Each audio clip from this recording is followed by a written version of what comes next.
Thanks for watching Blitz. I'm Brian Carter here with Coach David Adcock, head coach of the Wildcats here at Rabun County. Coach, always appreciate the chance to talk to you about your team. Thank you so much.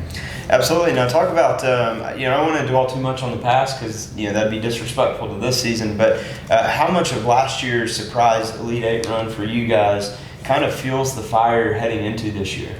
I mean, I don't really want to call it a surprise, to be honest with you. I kind of saw it coming, and I told everybody the main thing, we got lucky on the side of the draw we were on. I always tell everybody that I'm kind of glad Elbert beat us in the semifinals because it gave us the best side of the bracket. I'm just going to be honest with you. Yes. Because we would beat Elbert, played in the state championship, played in the region championship game.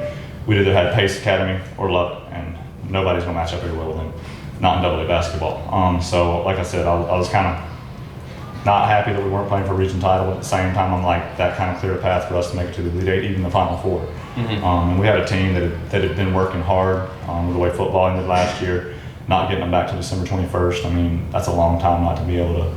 And we had about 45 days together just to work together, practice together. So, I mean, I knew once we built that continuity, once I got everybody on the court at the same time, we had a chance to do something special. Guys they bonded really well together and went to work, and they came into practice every day.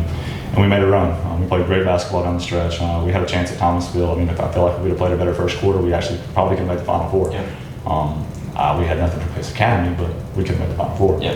Just honestly. And now with that run and the amount of talent that you bring back from last year's team, I know you lost a guy or two, but for the most part, this team remained intact. Because of guys like Connor, who's just an elite player that you just don't have a bunch of Connors walking around the hall somewhere. But because of all those things, there's a lot of hype around this program.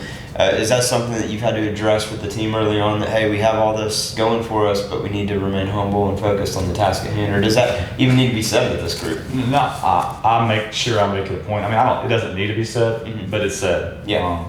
I keep telling them, even though we made the Elite Eight last year, we won 9 games. We won 9-21. Let's just keep it real. So I keep coming in. We won 9 games their freshman year. We won 9 games their sophomore year, and then we won 9 games their junior year.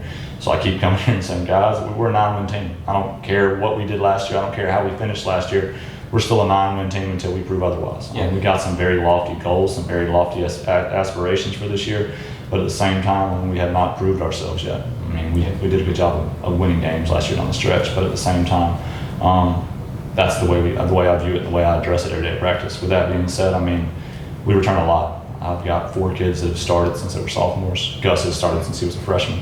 Connor, they've all made big leaps and bound improvements since that point. I mean, and it's because of the work they put in. Just to be honest with you, and then we got a bunch of sophomores this year that can help us. Bear Old's back out playing basketball with us this year, so he'll help.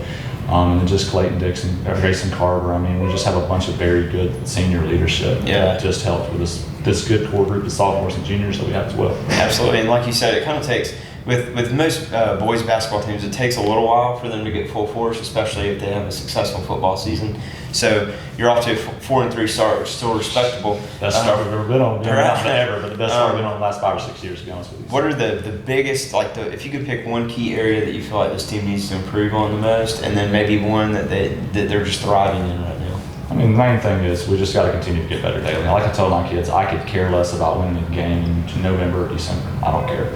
Games in November, December do nothing. I mean, you can't win a region title in November. You can't win a region title in December. They're won in January, February, and March. That's where the real games are won. So the main thing we just focus on daily is just making sure we get better every day we leave that gym. We were better when we leave than we were when we walked in. Right now, things we're doing well. I mean, we didn't start off shooting the ball very well. I mean, but we've been shooting well more in the last week or two. And I really hang our hat on our ability to shoot based on the amount of shots we've gotten up in the off season. We've got 8 or 9 kids I feel like that can honestly shoot over 40% from 3. Connor shot 0% from 3 until the last game, and I've been kind of ragging him. I mean, man, we're shooting 0%.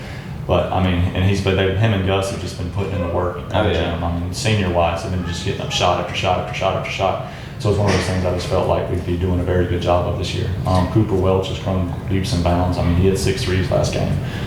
Grayson Carter can shoot the lights out. So I mean, it's just one of those things. Those are the things we're doing a very good job of. Things I want to get better at is just team rebounding. I mean, not just depending on 1 or 2 people to get a rebounding as a unit. Because I feel like rebounding is the most important thing, especially in high school basketball. Oh yeah, for sure. And Bear will help with that. Just his pure size, right? And then Jack Hood coming up with them, coming as a sophomore, he's about 6'5" now. So I mean, those 2 and Connor were really, they don't have to work as hard to rebound. Everybody else got worked well. All right, so Coach, we talked about a number of guys on this team, all of them very great, but we can't overlook a guy like Connor McKay and what he's been able to do in essentially just 2 full seasons for you. Just hit the 1,000-point mark. How special of a talent has Connor been? How pleased have you been to be able to coach him these last few years? I mean, I love Connor. He's an awesome kid. He's worked hard for everything he's got. I mean, as a freshman, he never saw the floor. I mean, Right. he played in games when we were really getting blown out, or there were very occasional games when we had a big lead, he'd get in the game. But he's grown a lot since then. I mean, he came in as a freshman about 5'10". He's grown to about 6'4" now. But he spent the entire time in the weight room, in the gym, on Vertimax. And I mean, he's worked very hard for everything he's got. And he's just put in the work, and I like seeing hard work pay off. Yeah. He's a handful. I think right now he's averaging 25 points a game, 11 rebounds, 5 assists, 3 blocks. I mean, he can do it all.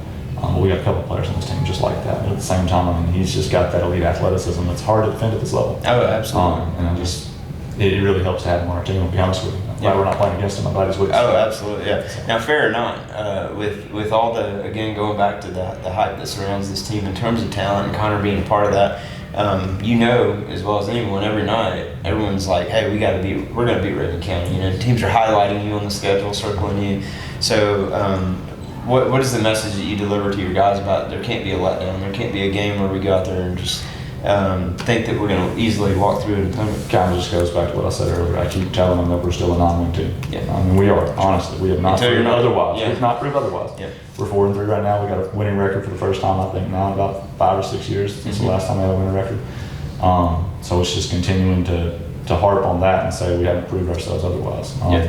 The upside is, I mean, people are looking to beat us now instead of scheduling us for W's. I mean, we've been down the road before where people call us up, just like pretty much they're calling you because they want an easy win. Yeah. I'm glad that people can't put us on the schedule anymore and say we're an easy win. So that's kind of the upside. But at the same time, I mean, I just keep telling my guys, we are what we are until we prove otherwise. Yeah, absolutely. Well, it seems like you got a great thing in place. I'm hoping for big things for y'all this year, and I can't wait to see it all happen. Thank you so much. Thank you for being here.